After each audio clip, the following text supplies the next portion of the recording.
Hey guys, putting out another one tonight. I'm actually doing a whole lot of videos at once. It's a lot of work, a lot of editing and stuff, but I haven't told y'all I'm having another procedure on the 15th, and it's probably going to put me out for a little while, so I'm not going to be able to make videos to be able to drop to you guys during that time. So I'm trying to make videos now that I'm going to be able to drop to you guys in future drops that I'm putting on here. It'll drop them at certain days, so you'll still be getting content from me. The lives, I may have to put the lives off maybe a week, maybe two, depending on how fast I heal. But your prayers are always welcomed for everything to go right, for a quick healing, and for everything just to be okay. But yeah, I got another one for you guys. I want to share it with you. Also, Kirk is having his procedure the 12th, so it's going to put both of us out. And I'm not going to throw Christy in there by herself right now, not to try to do everything that it takes just to put out a show. So anyways, guys, let's get with it. This here is a encounter out of Pennsylvania, and he says, while walking to a friend's house one late afternoon during the summer of 2003, I was met by a large canid coming out of the woods in front of me, about 50 feet away. It looked like a combination between a bull mastiff, a Rottweiler, and a Doberman. Only this animal was between 3 to 4 feet at the shoulder while on all fours. It seemed to be at least 3 times the size of a bull mastiff. It was a solid looking animal. That's a huge animal.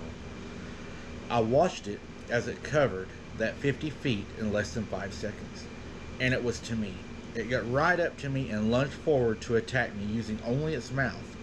I had no weapons or no good defensive alternatives, so I did the only thing that popped into my mind. I turned my body to the right and ran my arm as deep down the thing's throat as I could, which was a few inches past my elbow. It must have been a juvenile, as it was inexperienced and its teeth weren't extremely sharp yet. I barely got a scratch on me. After jamming my arm down this thing's gullet, I then grabbed it around the neck with my free right arm and began to try to choke it with all my strength. I squeezed for a good 2 to 3 minutes, while the tension on its body relaxed, and then slowly stood up and shook it off. That's whenever I knew the gook off my arm was just running. Talk about the smell of death. It only took a minute or so for the creature to get back on all fours. It stood there gagging for a minute, then it locked eyes with me. It gave me this look. You bastard.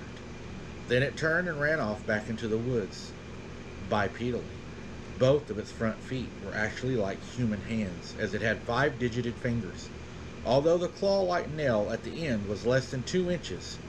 I didn't get a good look at its back feet. It had the most golden yellow eyes I've ever seen. Again, this event, man, this guy had terrible attacks. Good thing he done that. And they do teach you to do that, to choke animals when they attack you. It's supposed to cause them not to be able to bite with the gag reflex. Again, this event took place at nearly dusk, so I didn't make it out. Colors well, and it was dark. Not jet black, but a very deep brown coloration. If I had to guess, I would say it was 6'6" to 6.5 feet. Long snout to the base of its tail. This one had a longer tail, about 2.5 feet long.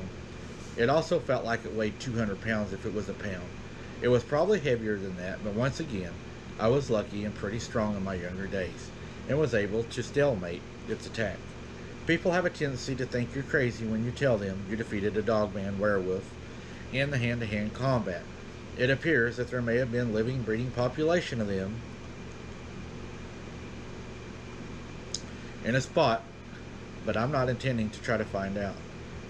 This incident occurred in Nemacolin, Greene County, Pennsylvania. They do teach you to do that, and he said it was probably a juvenile. If it would have been an adult, I'm sure it probably would have just gutted him and ate him right there. But being a juvenile, it probably was practicing his hunting skills, and that's probably the only thing that saved him, was he was able to choke the animal and probably throw it off of its attack. I hope you guys enjoyed this one. Like I said, it's another short one. I'm trying to get you all some material out before I have the procedure done. Thank you to everybody that's joined the Patreon that has supported me. I'm totally amazed by the people that's joined Patreon. We're posting pictures there that we can't post to Facebook or anywhere, and also all the people that are members to the channel. Thank you very much, and until next time, guys, keep your head on a swivel and don't be something sooner.